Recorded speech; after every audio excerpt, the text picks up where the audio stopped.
Good evening, this is Stant Litore. It is very late, and I'm feeling it, but I wanted to take a couple of minutes to update you about the Zombie Bible.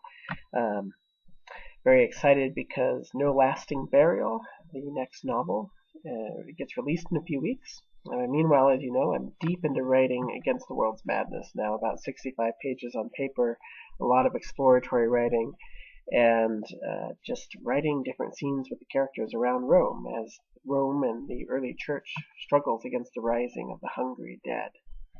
I wanted to read you just a little bit, a couple paragraphs of what I'm working on this week. I thought that would be an update you would all enjoy.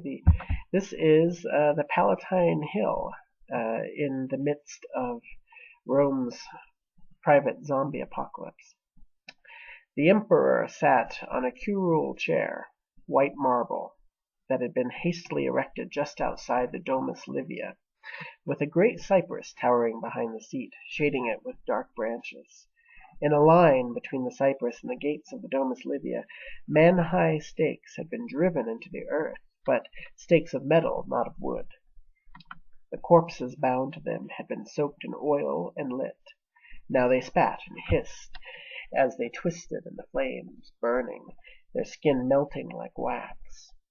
They didn't appear to be distressed by pain. They simply lunged against their chains, again and again, in a fierce rattle of metal, their jaws snapping at the air in their desperation to get at the living.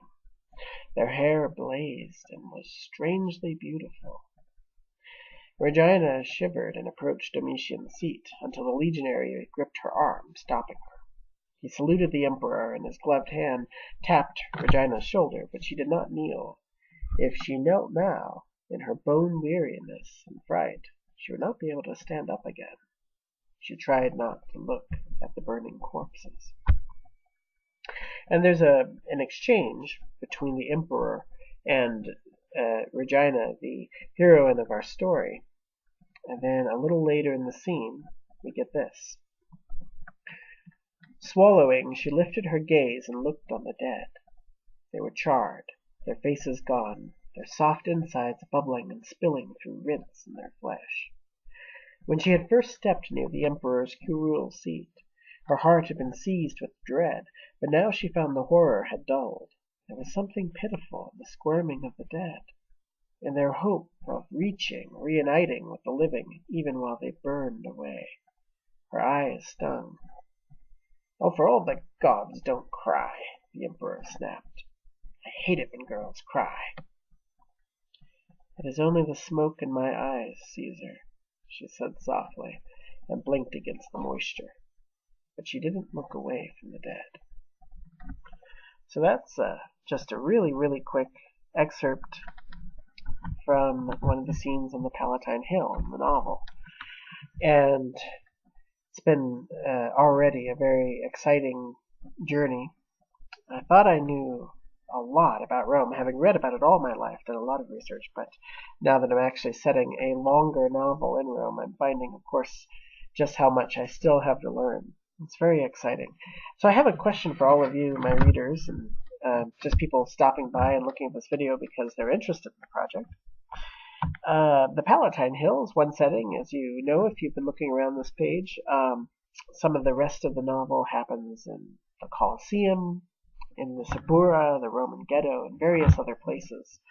And I wanted to ask you, what settings in ancient Rome and in the world of ancient Rome would you like to see in this novel?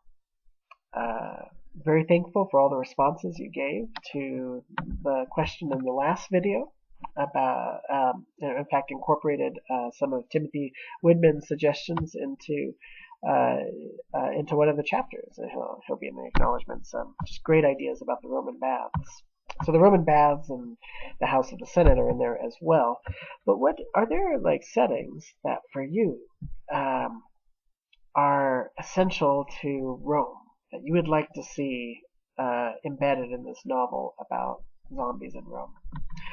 Give me a few notes down in the comments. Let me know if there's something on your mind, and I look forward to hearing your ideas and bouncing mine off of them and chatting with all of you. Talk to you in the comments, and I'll see you in Rome.